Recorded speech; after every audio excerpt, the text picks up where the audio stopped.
Amis internautes, bonsoir. Ce soir, j'ai le plaisir de recevoir deux personnes pour qui j'ai un immense respect, une immense estime. C'est mon vieil ami Jacob Cohen. Bonsoir Jacob. Bonsoir, bonsoir à tous. Merci pour l'invitation. C'est un grand plaisir. Et puis, pour la première fois depuis plus d'un an et demi, mon ami Salim Lahibi, vous le connaissez tous, puisque TV ADP diffuse régulièrement ses capsules et se fait le relais du travail de qualité qu'il produit.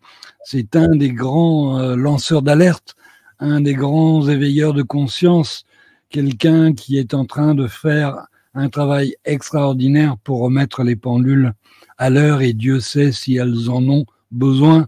Bonsoir Salim, bienvenue. Vraiment heureux de te recevoir sur TV ADP. Comment vas-tu? Merci infiniment Eric, c'est très gentil comme introduction concernant mon travail. Merci de m'avoir invité sur TV ADP. Je suis très content aussi d'être avec Jacob Cohen, que je n'ai pas eu depuis un moment. Enfin, que je le suivais, je voyais plusieurs vidéos sur Internet, mais je veux dire personnellement. Donc, je suis très content de participer à cette émission et salutations à tout le public de TV ADP. Merci.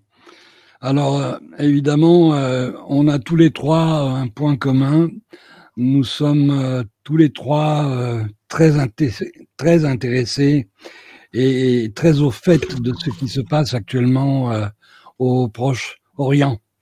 Chacun de nous pour ses propres raisons. Moi, j'ai les miennes et vous avez probablement les vôtres. Alors, j'aimerais qu'on se parle à cœur ouvert. Hein, c'est pas une émission de télé dans laquelle nous sommes convenus d'un discours convenable et politiquement correct. Je vous donnerai évidemment mon sentiment sur la question, mais je suis évidemment curieux d'entendre le vôtre. Alors, Jacob, on s'est vu il n'y a pas longtemps. Si tu veux bien, on va donner la parole à Salim en priorité, parce qu'il dit les choses avec beaucoup d'émotion, beaucoup d'intelligence, et je pense que ça va nous faire du bien de l'entendre. Ben, c'est compliqué, c'est d'une extrême violence. J'arrive même plus franchement à voir les vidéos, je les zappe, les vidéos des massacres sur les réseaux sociaux, tellement c'est violent. C'est extrêmement troublant parce qu'on voit on voit des massacres, des assassinats, un nettoyage ethnique qui se fait maintenant en direct, on le voit en live, grâce à Twitter d'ailleurs, hein, grâce à Twitter. Donc c'est historique, c'est du jamais vu dans l'histoire humaine, c'est du jamais vu ça, hein, ça aussi, il faut mettre le doigt là-dessus, c'est important. Et au même moment, on a des discours médiatiques qui sont totalement déconnectés, sauf peut-être LCI, c'est cette dernière semaine. On voit des petites choses quand même assez curieuses se passer sur LCI, mais sur les autres chaînes, il y a une négation totale. Mais ça, alors là, par contre, là, c'est du négationnisme. Mais ce n'est pas du négationnisme comme le négationnisme de la Shoah, 70 ans après, avec des difficultés d'accéder aux archives, c'est compliqué. Etc. Non, là, c'est en direct live, on nie le réel, on nie le moment présent. Non, ça va, tout va bien. J'ai vu Tanguy, je ne sais plus comment il s'appelle, du RN, nous expliquer que l'entité sioniste ne commettait pas pour lui de crimes de guerre. La planète entière dit qu'il y a des crimes de guerre, sauf quelques zozos sur les plateaux télé. C'est ahurissant, ahurissant, ahurissant. Voilà, il y a quelque chose de malsain qui relève de l'hypnose, de la sorcellerie, je ne sais pas comment c'est possible de nier à ce point le réel, comme si de rien n'était, et continuer à passer sur les plateaux télé, C'est impressionnant, franchement, moi ça m'impressionne. Je le sais, je l'ai déjà vu. Là, on a passé un cap, on a passé des. Là, on est en Ligue des Champions du délire médiatique. Là c'est le summum du summum. Je ne sais même pas si on pourra faire pire. Je ne sais pas. Il y a un gars qui te dit on va balancer une bombe nucléaire sur Gaza, on va tous les raser. Normal, qu'est-ce qu'il y a? Alors, ça a choqué 2-3 personnes. Ils disent ouais, quand même, il exagère. Il exagère? Comment ça, il exagère? Mais c'est un psychopathe, ce type. Il n'exagère pas. C'est juste un psychopathe. C'est un être humain qu'il faut stopper parce qu'il est dangereux. Pourquoi? Parce que c'est un ministre. C'est pas une discussion de comptoir dans le bar du coin, le bar du sport du coin. Hein. Ça, c'est un ministre qui fait partie d'un gouvernement qui possède l'arme nucléaire et qui explique qu'il faut raser Gaza. En plus, c'est complètement stupide parce que le nuage nucléaire, il va retomber sur eux. Ils ne pourront pas habiter la zone pendant des siècles. Ça n'a ni queue ni tête en plus comme discours. Mais bon, ça, ils le disent tranquillou. Et bien sûr, l'escroquerie intellectuelle. Il y a une double escroquerie. L'escroquerie, bien entendu, du mythe du judéo-christianisme. Hein, je pense que le Rav Dinovitz est le meilleur pour s'exprimer là-dessus concernant ce mythe et l'escroquerie d'Éric Zemmour. Mais la deuxième folie à laquelle on assiste aujourd'hui, c'est la réhabilitation, le sémitisme du Rassemblement national. Alors là, c'est extraordinaire. Il n'y a pas que ça. Parce qu'il y a en face, ça c'est la face, la première face de la pièce. Après, il y a le pile. C'est Mélenchon antisémite. C'est l'extrême gauche antisémite. Ça, déjà, c'est un non-sens, c'est antagoniste, c'est un oxymore, il y a quelque chose qui cloche. Mais du jour au lendemain, en quelques semaines, ils ont réussi à faire croire aux gens, même si ça n'a pas marché. Il y a beaucoup de juifs qui sont... Même le CRIF, il a dit non. Même le CRIF, il a dit franchement, là, ça part trop loin. C'est grossier. Mais ils ont essayé, comme je le disais dans une de mes précédentes vidéos, les jouets des enfants, vous savez, les triangles, les carrés et le rang. Ils essaient de faire rentrer un rang dans un triangle de force et on doit dire oui, non, ça va, il n'y a pas de problème. Alors qu'il y a 10 ans, elle dansait dans un truc à Vienne avec des nazis. Bon. Et en fait, ce que je voulais dire par là, c'est que tous les identitaires, l'extrême droite française, qui applaudit à ce qui est en train de se faire en Palestine occupée avec tous ces massacres, ils vont avoir du mal à digérer la proposition actuellement de Benolel Smotrich, là, qui leur a dit, qui demande aux États-Unis et à l'Occident en général et à l'Europe d'accueillir les migrants, les réfugiés palestiniens. Donc là, on va bien rigoler. Eux qui veulent diminuer les flux de migrants, et à juste titre, c'est leur droit, il n'y a aucun problème. Mais là, soutenir Tel Aviv, ça sera accepté 200, 300, 400, 500 000 réfugiés gazaouis bientôt. Et là, on va voir si l'alliance bancale entre l'ultra-droite et l'ultra-sionisme va durer longtemps. On va bien rigoler. Donc, ça n'a ni queue ni tête, tout ça. Ça n'a ni queue ni tête. Il faut revenir aux fondamentaux, le droit international. Voilà. Il faut arrêter d'écouter, de laisser passer à la télé des hystériques à la Meyer Habib, Franck Tapiro, etc. Ça parle même pas, ça gueule, ça éructe, ça bavasse, c'est insupportable. Et ça crée de la division, de la haine. C'est eux qui font monter l'antisémitisme dans ce pays. C'est eux qui font monter l'antisémitisme. C'est eux. Il n'y a personne d'autre. Cette folie à vouloir faire passer des vessies pour des lanternes, à vouloir faire passer ça crée des tensions, de la haine. On a l'impression, c'est suicidaire. C'est très curieux à observer, hein, anthropologiquement parlant.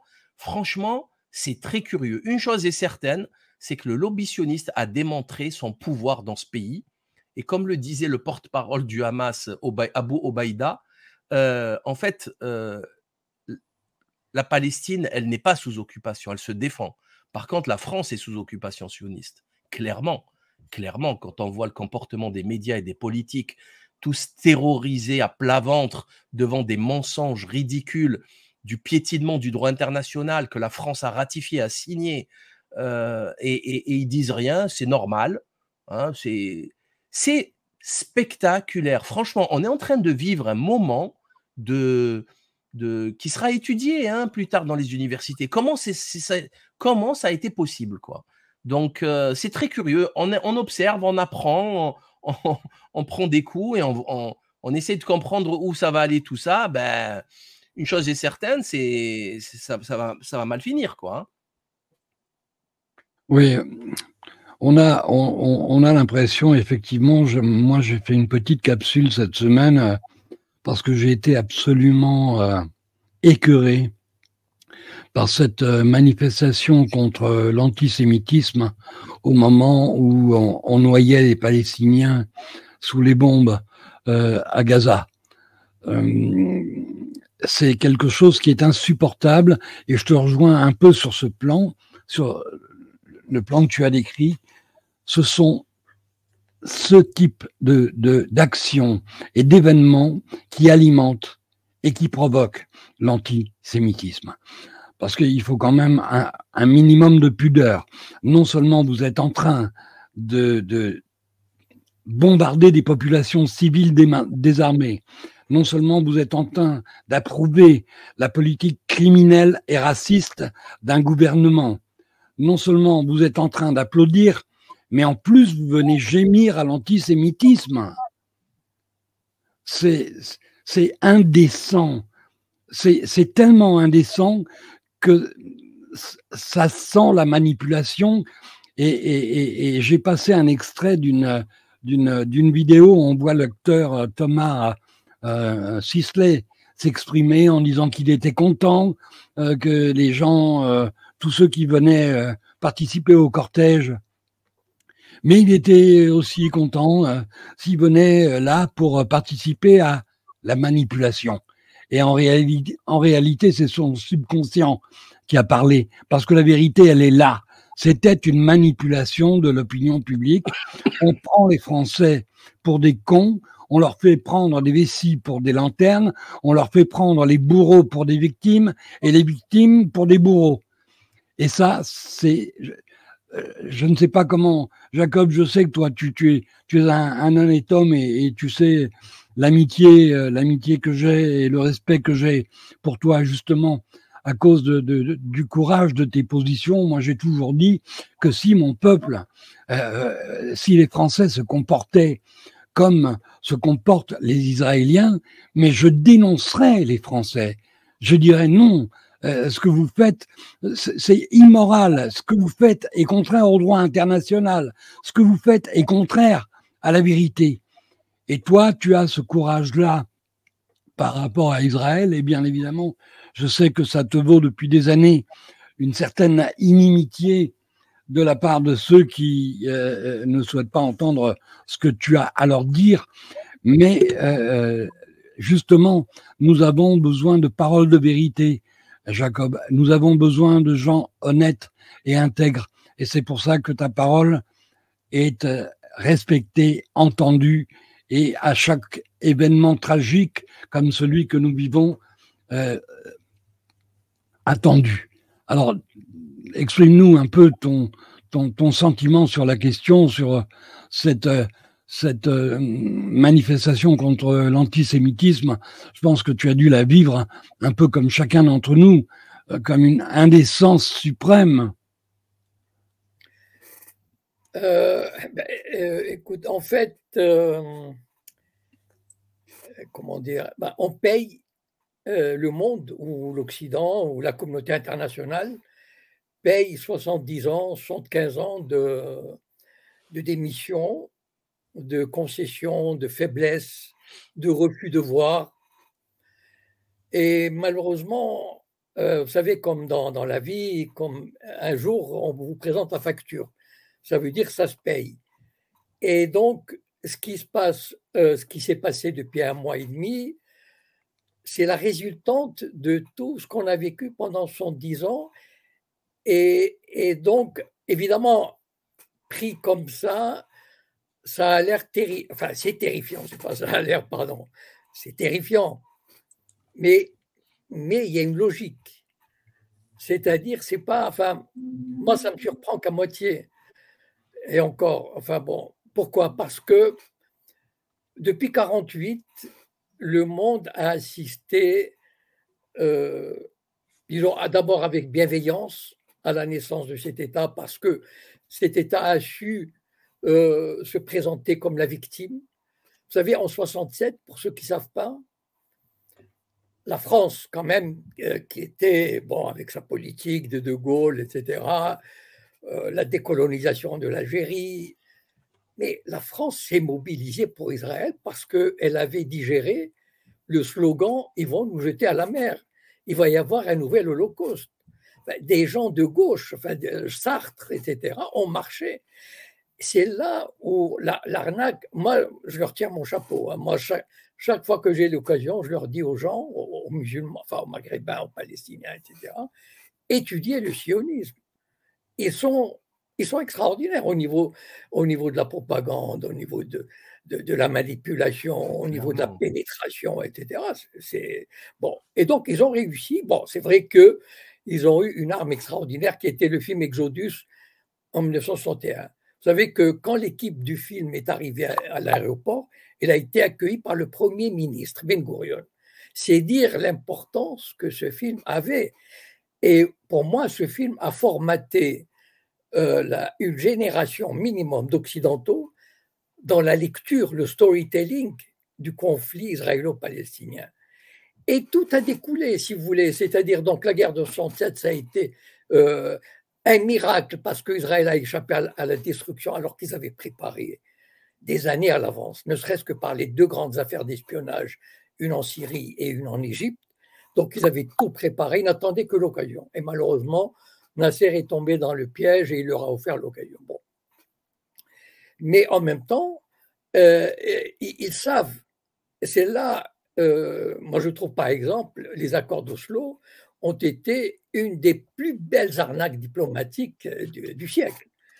Et je n'arrive pas à croire que des gens bien intentionnés ou lucides, etc., aient pu tomber dedans. Pour moi, Yitzhak Rabin et Shimon Peres sont des sionistes pur jus. C'est quoi un sioniste pur jus pour moi? Vous savez, j'ai publié une vidéo il y a quelques jours disant le mythe du sionisme progressiste. Il n'y a pas de sionisme progressiste. Vous savez, ce sont les progressistes qui, en 1948, ont fait le nettoyage ethnique. Ce sont les sionistes progressistes qui ont attaqué l'Égypte en 1956. Donc, vous savez, qui ont mené les représailles terribles de Tantoura en 1953. Enfin bon, la liste est longue. Et au lieu de tomber dans le piège de la France en Algérie, qui s'est enfoncé dans la colonisation, le mépris, etc., en perdant tout, les sionistes ont inventé ce truc des accords d'Oslo qui leur donne quasiment… D'abord, vous savez que la Chine et l'Inde n'avaient pas de relations diplomatiques avec Israël. Ils les ont établis en 1993, qu'ils ont vu les accords d'Oslo, ils ont dit ah, on ne peut pas faire autrement. Et donc, voilà les manipulations. Et après, il y a eu les Sayanim, etc. Enfin bon, dont éventuellement, peut-être, on pourra en parler parce que toute la force, vraiment, médiatique, politique, diplomatique, économique, vient des 40 à 50 000 agents infiltrés dans les sociétés occidentales et qui manipulent ces sociétés depuis 60 ans, 70 ans même. Non, 60 ans, parce qu'ils ont été créés en 59. Et donc, ce qui se passe aujourd'hui, ce que je veux dire, c'est la résultante. C'est-à-dire, on a appuyé cet État. On ne peut pas, pour moi, de toutes les façons, cet État ne signera jamais pour un État palestinien libre et indépendant. Donc, ce n'est pas la peine de rêver. Ceux qui le rêvent sont soit naïfs, soit, comme on disait, ceux qui s'allient avec les communistes, on disait les alliés objectifs des communistes. Donc, il n'y aura pas d'État, sauf un Bantoustan sous contrôle. Pourquoi? Parce que les sionistes ont établi une règle, et je regrette que des Arabes ne la connaissent pas, ou en tout cas font semblant de ne pas la connaître. Sur ces terres, il ne peut y avoir qu'un seul nationalisme. Vous savez, la manipulation, une des manipulations extraordinaires de leur propagande sioniste, c'est qu'en 1947, ils ont dit nous acceptons le partage. Ouais, c'est connu, hein. C'est eux qui n'ont pas accepté. Mais qu'ont fait les sionistes? Ils ont envoyé une délégation secrète en Jordanie, en Transjordanie à l'époque, ça s'appelait. Ils ont passé un accord avec le roi Abdallah. Ils lui ont dit, écoute, nous, on prend une partie de ce qui revient à l'État palestinien et vous prenez le reste. Et donc, ils ont empêché la création d'un État palestinien. Enfin, je veux dire, cette histoire est pleine de... Aujourd'hui, ce qui se passe, c'est que tous ces pays qui ont soutenu Israël, ils ne peuvent pas faire autrement que de le soutenir. Et je terminerai par juste un truc, c'est que les États occidentaux, ils ont la trouille de cet État. Ils ont la trouille. Vous savez, souvent, on répète dans les chancelleries occidentales, les gens, ils ont une haine, enfin presque, enfin vis-à-vis de... C'est un mépris de cet État, de ses actions, de ses manipulations, etc. Et ils se disent, cet État voyou est capable d'envoyer... Vous savez, si on le fait, si on ne lui obéit pas en lui imposant, par exemple, un État palestinien qui irait contre ses intérêts, et ils ont la doctrine Samson, c'est-à-dire, si on doit disparaître, eh bien, que le monde disparaisse avec nous. Voilà. Oui, c'est effectivement... je pensais à ça tout à l'heure en préparant l'émission. On a l'impression de revivre les versions modernes de Masada avec des fanatiques, les zélotes modernes qui, à la limite, parce que objectivement, quand on y réfléchit bien, ces gens affrontent en ce moment le droit international, affrontent la communauté internationale, parce que il ne s'agit pas des gouvernements. Les gouvernements occidentaux, on sait tous ce qu'ils valent. Ce sont des pantins qui n'ont aucun pouvoir. Ils font exactement ce qu'on leur dit. Tu es pas de cet avis, Salim? Je te vois... Si. À part actuellement l'Espagne qui a fait des déclarations sympathiques, la Belgique qui demande des comptes concernant les... Bon, bref.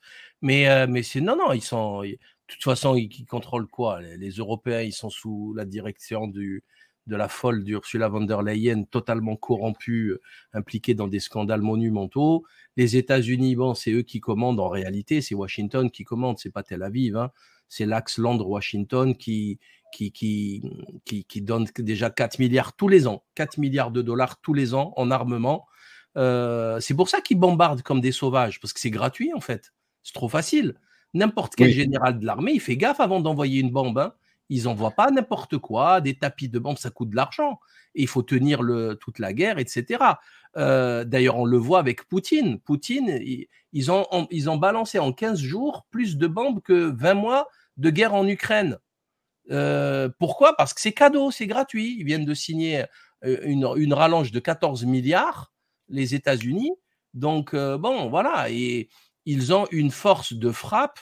D'ailleurs, les accords d'Oslo, apparemment, c'est Bill Clinton qui a menacé Arafat, hein. Il l'a pris par le col, il l'a menacé, il lui a dit c'est ça ou tu es un homme mort. Tu es un homme mort, je te poursuivrai.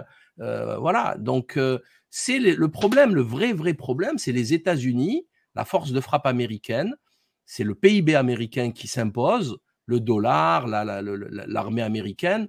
Là, vous avez vu, hein, dès que ça a commencé, bim, le porte-avions américain qui s'avance. On est là, attention, personne ne bouge, hein, attention, on vous surveille. Donc, c'est ça aussi. Mais concernant la pleurniche, pour les arabisants, j'imagine que Jacob va reconnaître, il y a un proverbe arabe qui dit Darbni ubka sabaqni ushtka. Il m'a frappé et il a pleuré, c'est lui qui a pleuré et il m'a précédé dans le dépôt de plainte au commissariat. C'est exactement ce que nous vivons aujourd'hui, c'est-à-dire que c'est eux qui colonisent, qui martyrisent, qui multiplient les crimes de guerre, les blocus, les nettoyages ethniques, et c'est eux qui pleurnichent en expliquant que c'est les victimes d'une menace extraordinairement violente alors qu'ils ont face à eux un groupuscule militaire du Hamas avec des très petits moyens qui sont incomparables. C'est honteux de pleurnicher face au Hamas. C'est honteux. Franchement, c'est honteux.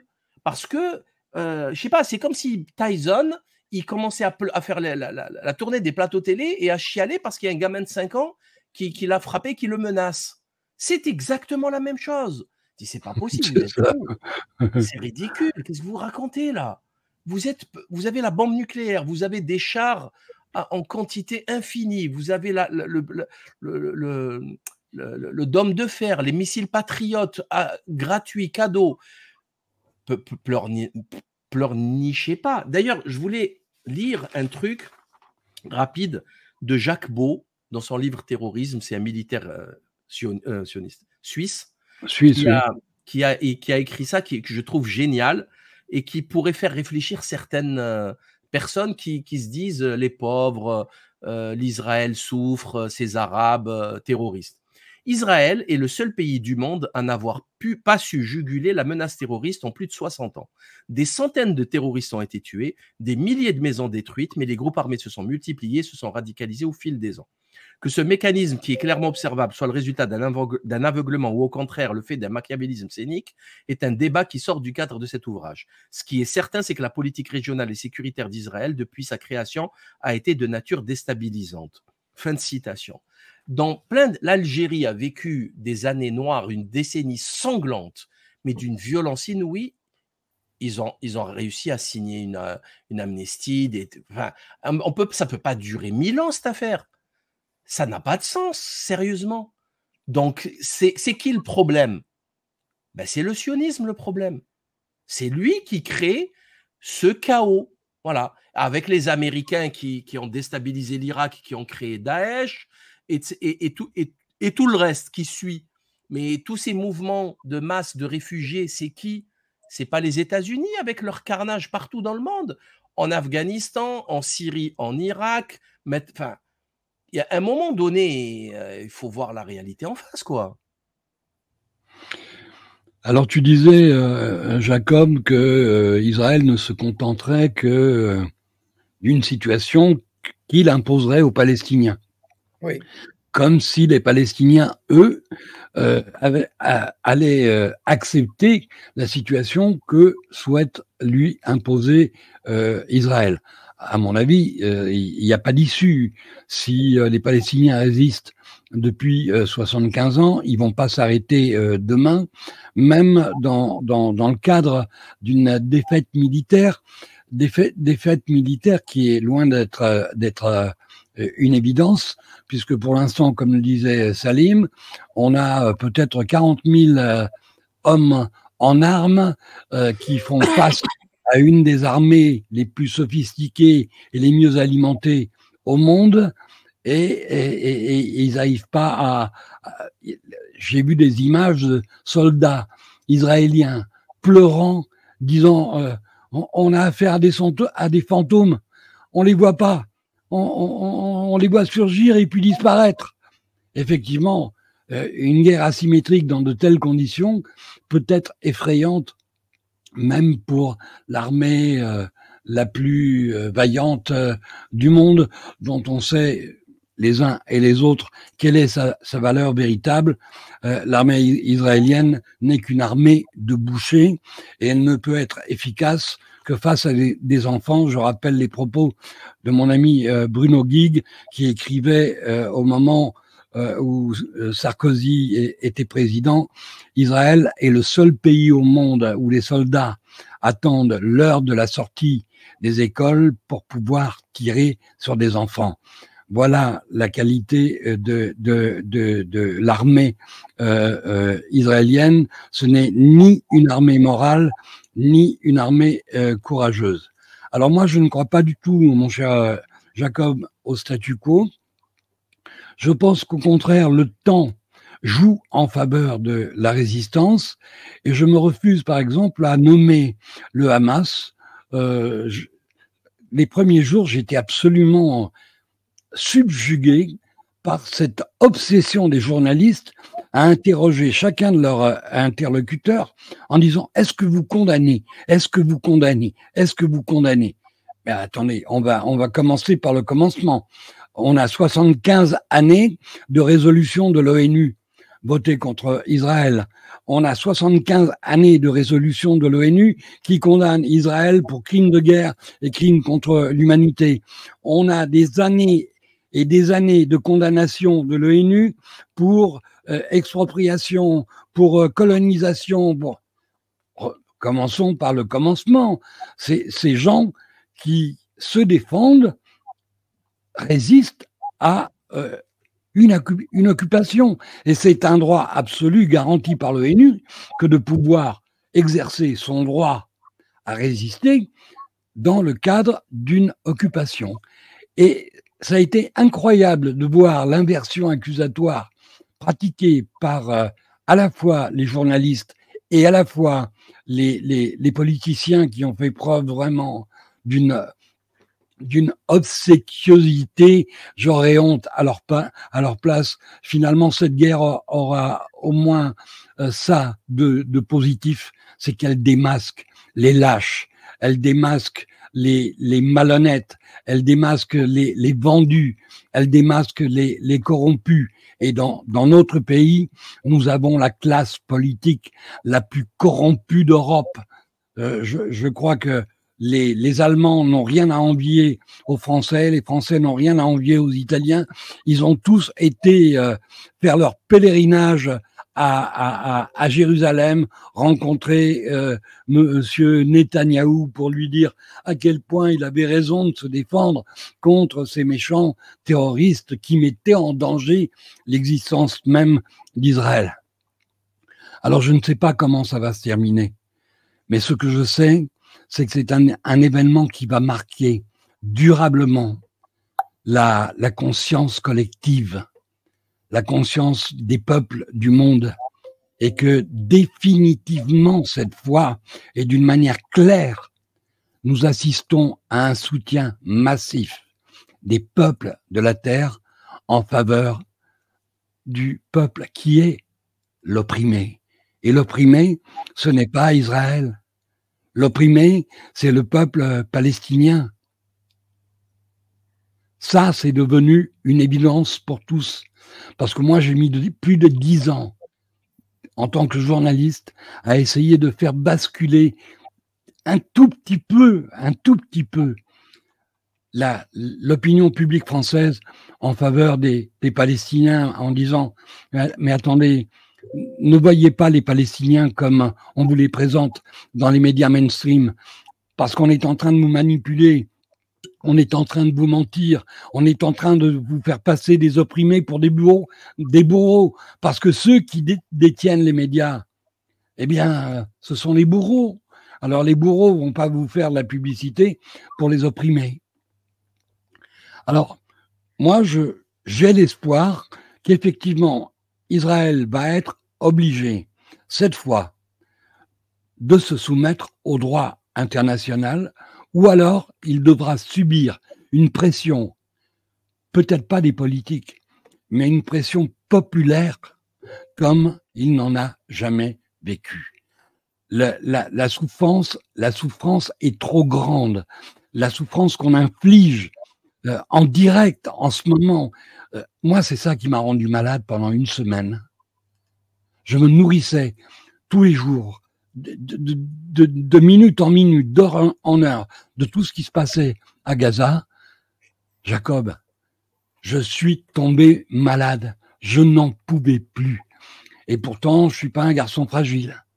Mais j'imagine les gens qui assistent à ce génocide en direct, avec le sentiment d'impuissance, avec le sentiment de se dire qu'on peut rien faire pour sauver ces gens innocents, ces femmes, ces enfants, ces vieillards, et qu'on est en train d'assister au plus grand crime que l'humanité puisse produire devant nos écrans d'ordinateur, en disant bah oui, qu'est-ce qu'on peut faire?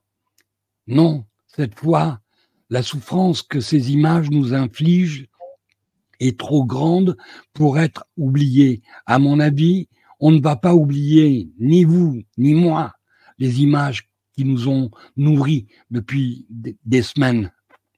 Et ces images-là, on va se les traîner dans le cœur et dans la mémoire pendant un temps infini, jusqu'à ce que Israël finisse soit par se conformer au respect du droit international, soit alors s'exposer à une réprobation des peuples du monde. Et je pense qu'il y a quelque chose de plus violent que les bombes, c'est l'isolement des autres peuples. Et c'est à ça, à mon avis, qu'Israël va s'exposer. Je ne sais pas ce que vous en pensez, ce n'est qu'un avis personnel, et bien évidemment, je peux me tromper.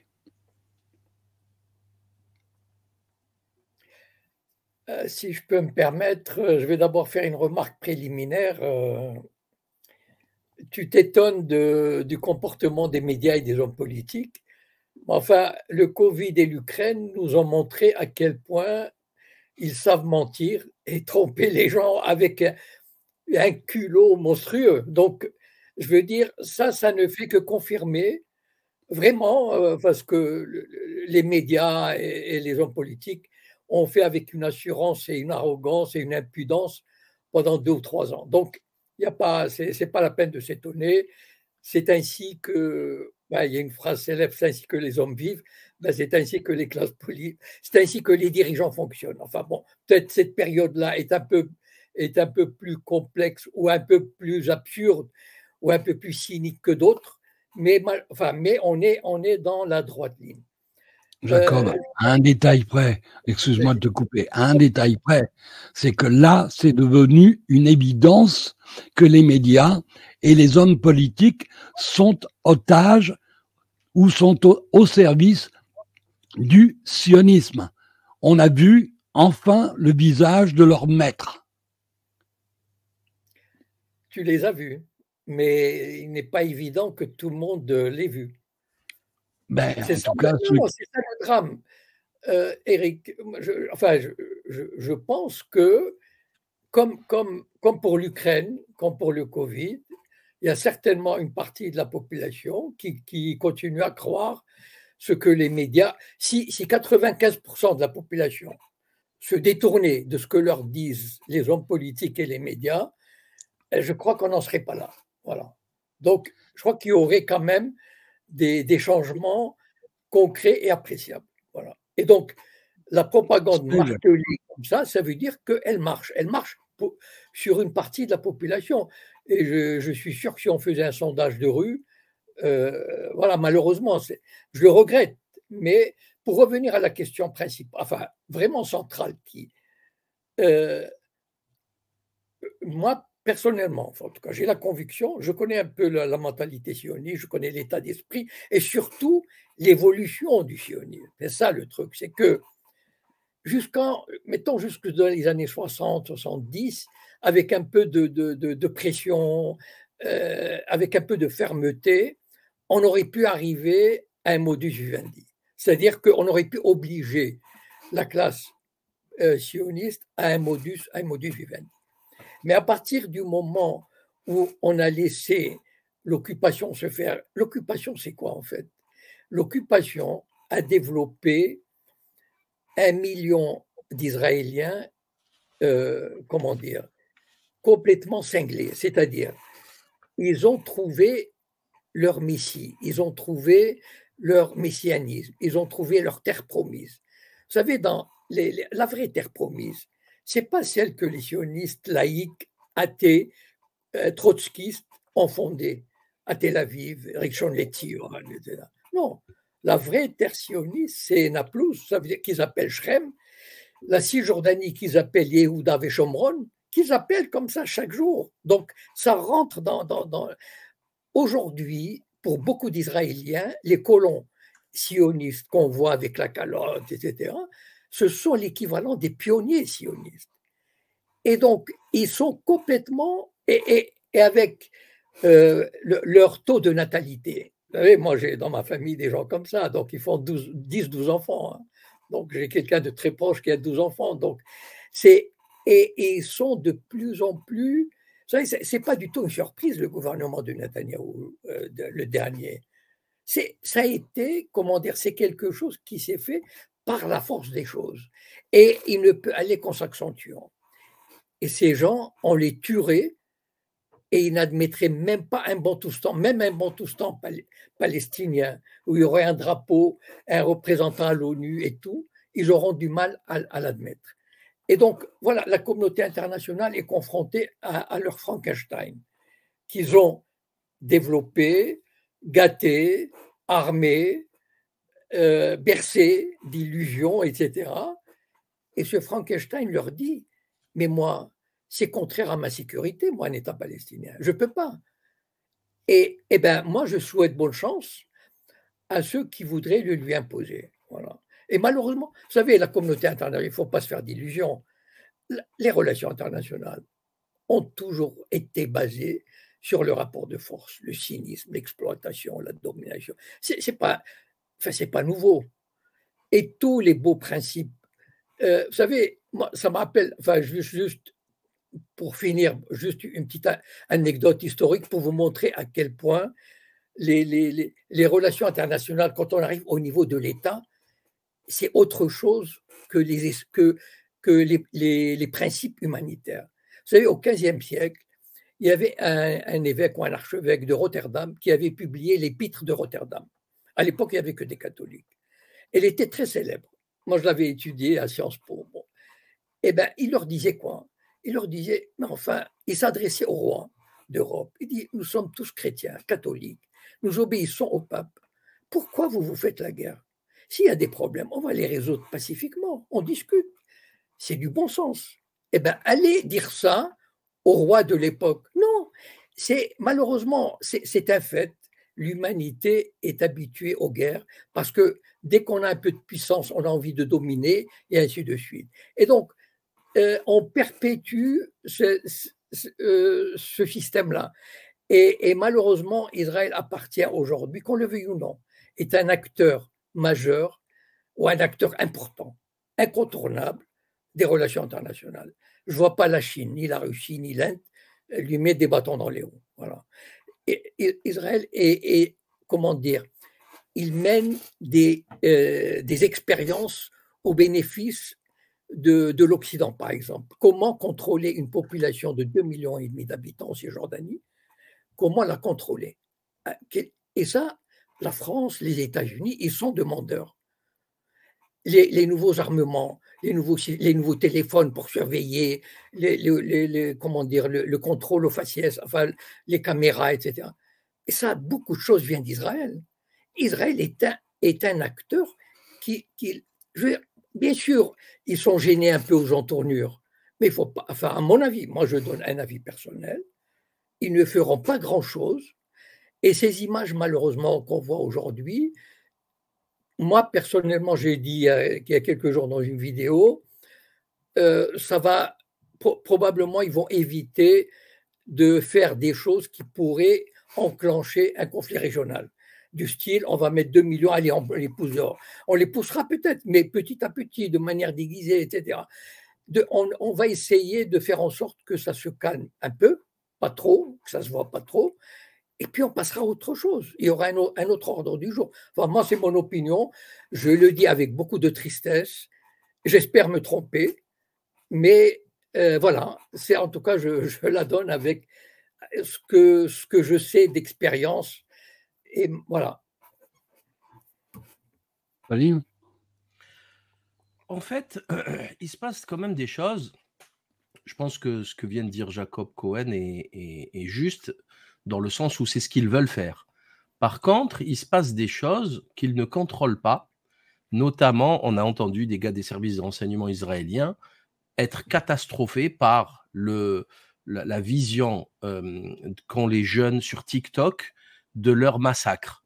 C'est vraiment, ils ont perdu la guerre. Hein. Là, clairement et définitivement, il y a Scott Ritter, qui est un militaire américain qui est très connu, qui le dit également. La guerre de l'opinion publique, ils l'ont perdue, mais à plate couture, quoi. C'est catastrophique dans le monde entier. Je ne sais pas si vous avez vu en Irlande, il y a un couple marié qui a manifesté pour la Palestine. Dans les stades de football américain, entre Harvard et je ne sais plus quelle université, toutes les universités aux États-Unis sont acquises à la cause palestinienne. Vous avez vu comment s'est transformée la mascarade de la de l'hôpital Shifa, où on nous a expliqué que les sous-sols étaient, c'était le commandement du Hamas. C'est devenu des mèmes. Je ne sais pas si vous avez vu le mec qui présentait avec la boîte de dates. Enfin, on est arrivé à un degré. Maintenant, le monde entier se moque sur Internet.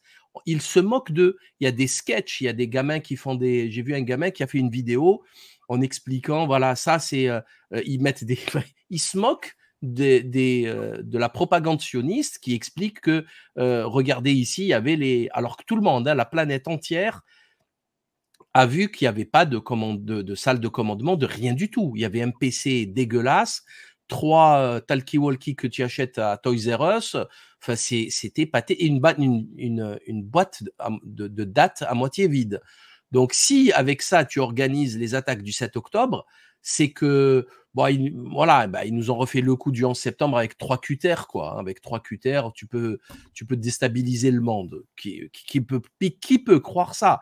Bref, sur LCI, c'est en train de bouger. Moi, j'ai vu des choses, notamment, comment il s'appelle, le général, l'ex-ambassadeur en Israël, Monsieur Haro, le général Richou Nicolas, qui a expliqué clairement que que Meir Habib était indigne de sa fonction, c'est extraordinairement violent.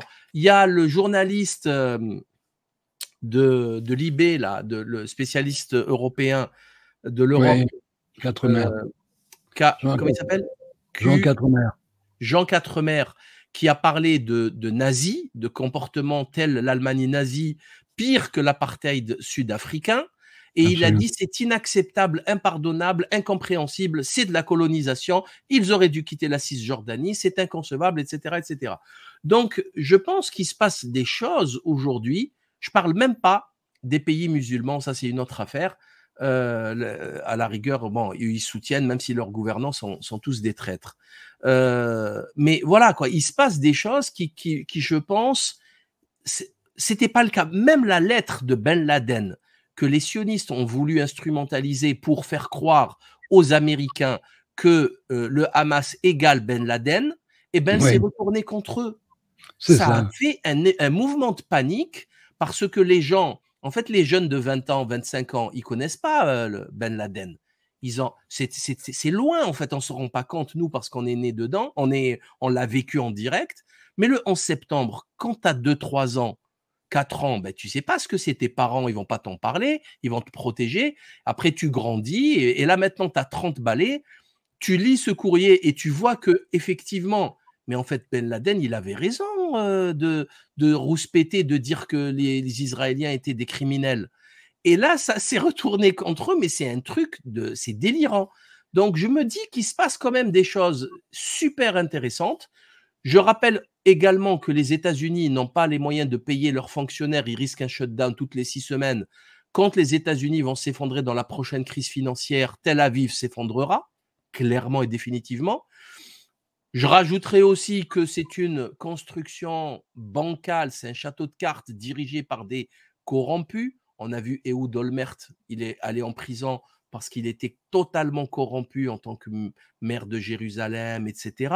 On voit aujourd'hui Netanyahou, c'est une catastrophe. Je rappelle que son fils est sur les plages de Miami Beach en train de siroter des mojitos et des cocktails, alors que les autres, ils sont en train de crever face aux soldats du Hamas et du Hezbollah.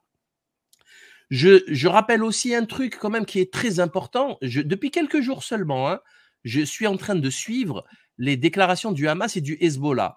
Et en fait, ils sont en train d'essuyer des dégâts très importants. Là, je viens de voir une vidéo d'un drone israélien qui a été abattu par le Hezbollah. Une position aussi dans le sud Liban. Ils ont bombardé une position de l'armée de Tsahal, etc. On voit aujourd'hui sur Internet des vidéos de soldats israéliens en train de se faire tuer par le Hamas. Mais c'est hallucinant. C'est-à-dire, ils te montrent le gars qui va tirer.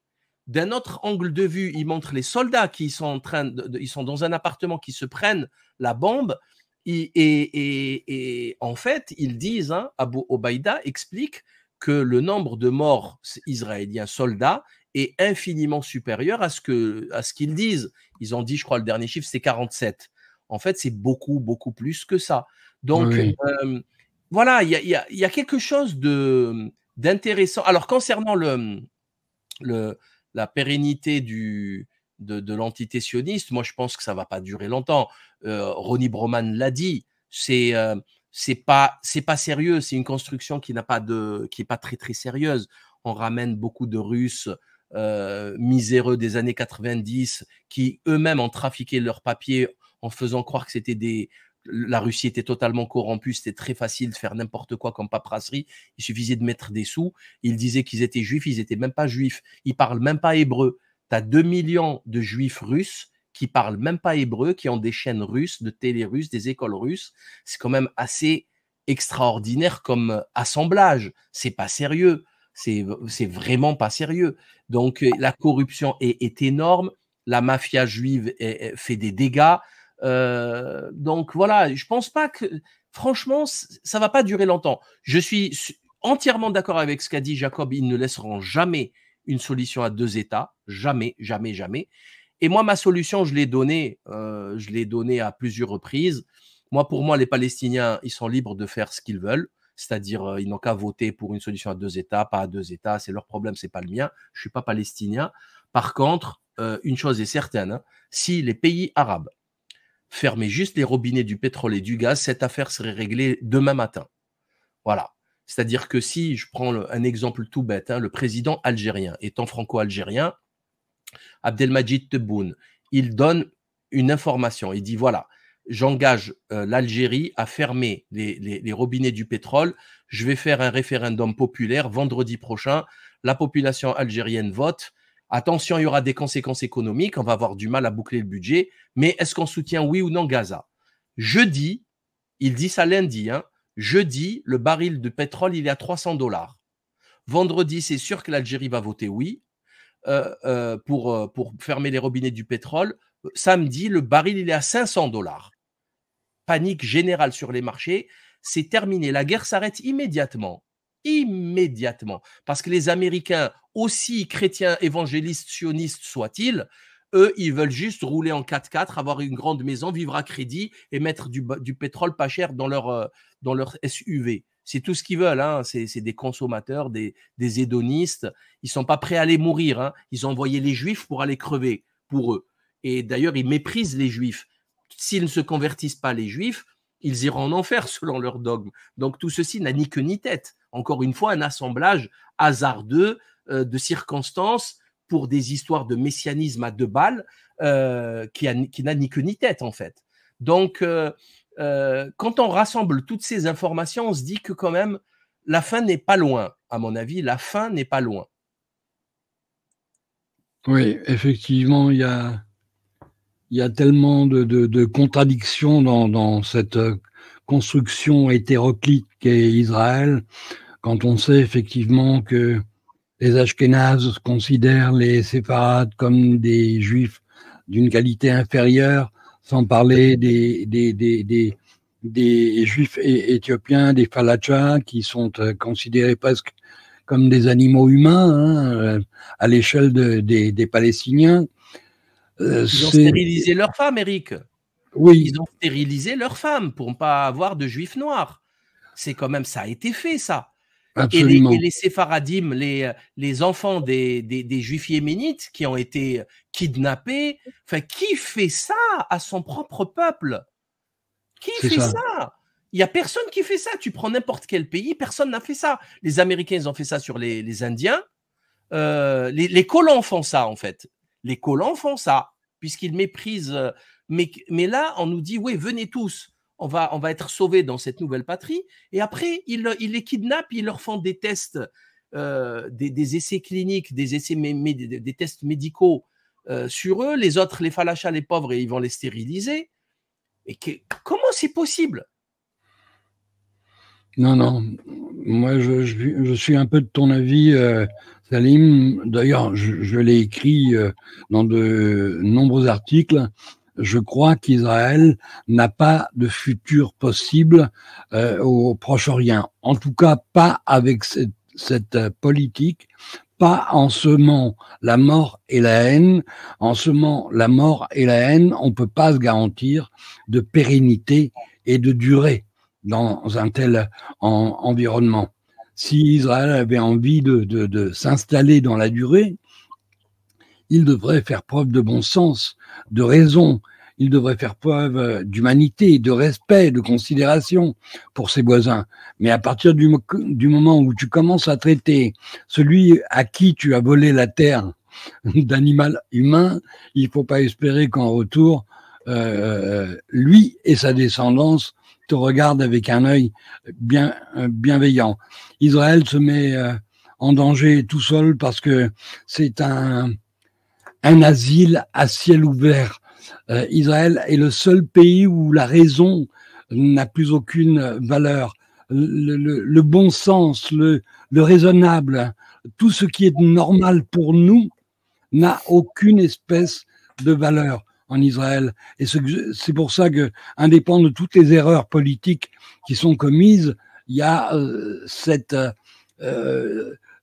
perlée de raisons qui font que, effectivement, si Israël ne change pas de politique, il n'a pas de futur possible au Proche-Orient. Je voudrais qu'on essaye de conclure sur une note optimiste, même si ça va être difficile. Comment vous voyez, vous, l'évolution de la situation, Jacob, Salim?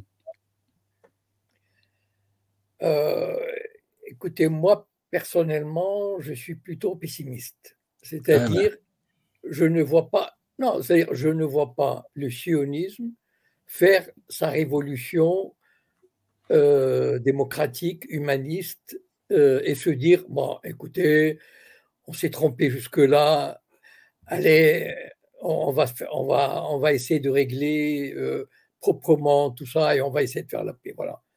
D'autant plus que c'est une société qui va de plus en plus vers l'extrémisme, le messianisme, le fascisme, etc. Voilà.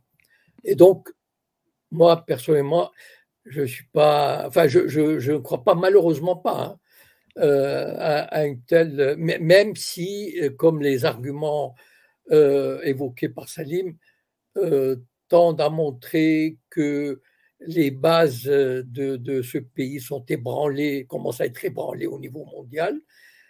Mais malheureusement, l'effet que ça a sur la société israélienne, c'est l'effet inverse. C'est-à-dire, personne ne nous aime, et ben nous, on emmerde le monde et vous allez voir ce que vous allez voir. Voilà. Malheureusement, je connais un peu cette mentalité pour pouvoir le dire. Voilà. Mais quelqu'un me disait, ce sera peut-être la première fois qu'un peuple provoquera son propre holocauste. Là, ils ne pourront pas dire c'était le méchant Hitler. Et ils devront se dire, nous avons provoqué le malheur qui s'est abattu sur nous. Parce que la haine qui est en train de coaliser autour de lui, Israël, n'a pas d'égal, en tout cas, de mémoire d'homme, je ne me souviens pas qu'un pays ait coalisé contre lui autant de force, autant de sentiments, autant d'émotions négatives. Et si effectivement l'action est la conséquence de la réflexion, en ce moment on est dans cette phase-là de réflexion, d'analyse. On essaye, les gens qui étaient indifférents à la situation du Proche-Orient s'y intéressent de plus en plus, et essayent de comprendre. Si je peux me permettre, Eric. Vas-y. Les sionistes le savent. Vous savez, il est de tradition que, et c'est fait à plusieurs reprises, que des anciens chefs du Mossad, du Shin Bet, de l'armée, une fois leur service terminé, ils expriment leurs craintes et ils le font publiquement dans des manifestes et ils disent nous allons contre le mur. Mais malheureusement, c'est un système qui ne peut pas changer. C'est ça le drame. Vous savez qu'il y a un vice, le vice-chef d'état-major ou le général ou le chef d'état-major adjoint. Il s'appelle Yair Golan. En 2018. Et donc il a 2017-2018, évidemment, il s'est comment dire, il a abandonné il a mis fin à sa carrière prématurément. Il avait dit: ce qui se passe aujourd'hui en Israël, ça rappelle les débuts des années 30 en Allemagne. Est-ce que vous imaginez la portée de... Mais le problème, c'est qu'il y a des voix qui le disent. On le sait, ils le savent, mais comme un train fou qui va contre le mur, il est inarrêtable. C'est ça le drame. Voilà. C'est terrible. Mais c'est pour ça, je trouve que c'est hyper important de rappeler que justement, c'est à cause de cette folie, cette sauvagerie sioniste israélienne, qu'il faut rappeler qu'il ne faut pas confondre le judaïsme et le sionisme. C'est capital, parce que sinon, le juif du quotidien, d'abord, moi, je vois des juifs beaucoup plus dynamiques et militants antisionistes que les maghrébins musulmans eux-mêmes. Déjà, à la base, c'est un truc de fou, hein. Et bien pourtant, là, ce week-end, à Paris, des juifs ont manifesté contre le sionisme, contre les massacres, contre Netanyahou. Aux États-Unis, c'est de la folie. Les jeunes, ils ont fait des trucs magnifiques, le statut de la liberté, la gare de, je sais plus, de New York. Bon, bref. Donc, il faut vraiment rappeler les Naturei Karta, le quartier de Mea Shearim qui est en train de souffrir actuellement des exactions de l'armée sioniste. Ils se font taper dessus, enfin, c'est horrible ce qu'ils leur font parce que c'est des antisionistes pro-palestiniens. Donc il faut vraiment insister là-dessus régulièrement pour que ceux qui nous écoutent, qui voient ces images d'une extrême violence, ne se vengent pas sur le voisin du palier ou le boucher. Voilà, ça c'est franchement important parce que moi, en tant que quelqu'un, on va dire, de lettré, je connais le monde, je suis âgé, 48 ans, j'ai vu des choses, je comprends, mais un petit jeune de 20 ans, il est un peu, voilà, il a un peu le sang chaud, etc. Donc, il faut bien leur expliquer ça, c'est très important. Absolument. Et nous avons un très bel exemple avec Jacob. Exactement. Et, une conscience populaire, je dirais. Et j'avais dit un jour à Jacob que Israël mériterait d'avoir un président tel que lui. Et si vous permettez aussi, il y a un truc qui est quand même assez intéressant, c'est que là, les gens, on parle de plus en plus médiatiquement du messianisme, hein, le sabbataïsme, etc. Oui, oui. Et ça, c'est important parce qu'on nous dit Israël, la plus grande démocratie du monde, c'est une des plus grandes escroqueries de tous les temps. Ils n'ont pas de constitution, pas de frontières. Enfin, c'est pas possible. Et surtout, il y a quelque chose qui est quand même assez intéressant, c'est qu'on a vu le sionisme athée, Théodore Herzl, s'installer, bien sûr sous couvert, avec une excuse religieuse pour amener les gens là-bas. Mais c'était quand même très athée, hein. Il y avait pas, ils n'étaient pas religieux. Et là, on voit ce sionisme se transformer petit à petit en messianisme revendiqué de gens qui veulent reconstruire le troisième temple, etc., détruire le dôme du rocher et faire reconstruire leur troisième temple pour la venue du Mashiach. On a vu Rav Ron Shaya dernièrement expliquer que le plus grand rabbin américain avait dit que le Mashiach était sur terre, que ça y est, c'est bon. Ça, par contre, ça, c'est quelque chose de très grave, hein, parce que Sabbatai Zevi, juste avant 1666, il avait fait déplacer des dizaines, des centaines de milliers de juifs dans les villes européennes à Jérusalem. Ils ont vendu tous leurs biens, ils sont partis. Hein. Ça déstabilisait les économies locales, etc. Bref, donc, et ces gens-là sont soutenus par, encore une fois, des timbrés sectaires d'évangélistes américains, ultra-sionistes, qui veulent, pour eux, ils sont partout, hein, au gouvernement, c'est la Bible Belt. Hein, vous savez qu'aux États-Unis, les protestants, les WASP, White Anglo-Saxon protestants, ils sont majoritaires par rapport aux catholiques, et ils ont des moyens. C'est eux qui valident les budgets à 14 milliards, etc. Et c'est eux le problème. Ce sont eux le problème. Et ça serait bien de parler de ça aux gens pour qu'ils comprennent qui est derrière tout ça, qui ferme les yeux, qui finance, qui va empêcher, qui va mettre un veto sur un vote, qui va empêcher de la vérité d'éclater, les médias, etc. C'est ce lobbying extraordinaire de l'évangélisme sioniste américain qui est ultra puissant, extrêmement riche. Bah, c'est les États-Unis, on parle du gendarme du monde. Donc ça, c'est important. Et pour finir, je voudrais dire que la moindre des choses, je parle de la population, je ne parle pas des gouvernants. On a vu un responsable saoudien, Turki Halal Sheikh, qui, dans un festival de musique en Arabie Saoudite, le festival offrait un menu McDonald's supplémentaire à ceux qui achètent un menu. C'est-à-dire le monde entier boycotte McDonald's, les Occidentaux compris. Au Maroc, c'est une catastrophe. Ils ont dû faire des campagnes de propagande pour dire que non, on n'a rien à voir avec McDonald's, on est une franchise, alors que c'est faux. Ils payent la franchise, tous les ans, ils payent la franchise. Donc, ils sont McDonald's. Et on a ce Saoudien, cette ordure qui pousse à manger de la junk food en payant, c'est-à-dire c'est la Saoudie qui va payer McDonald's, parce que ce n'est pas gratuit, ils vont payer. Ils n'offrent rien, ils vont leur payer le sandwich. Donc, bon, nous, en tant que citoyens, en tant que peuple, il faut qu'on pratique ce boycott parce que c'est le nerf de la guerre, c'est le pognon. Je rappelle qu'un des plus grands services de services de renseignement israéliens, c'est celui qui lutte contre BDS. C'est celui qui lutte contre BDS. C'est au quotidien. C'est leur peur panique parce qu'ils savent que bon, s'ils vendent leurs marchandises et s'ils n'arrivent plus à vendre leurs marchandises, ça va être problématique. Donc, faites très attention à ce que vous achetez parce que c'est la moindre des choses que vous puissiez faire. Le type, il dit, ouais, mais je peux rien y faire, moi. Qu'est-ce que tu veux que j'y fasse? Je suis petit. C'est aux autres c'est au gouvernement d'agir. Tu agis avec ton portefeuille. Voilà. Absolument. C'est très important de le rappeler.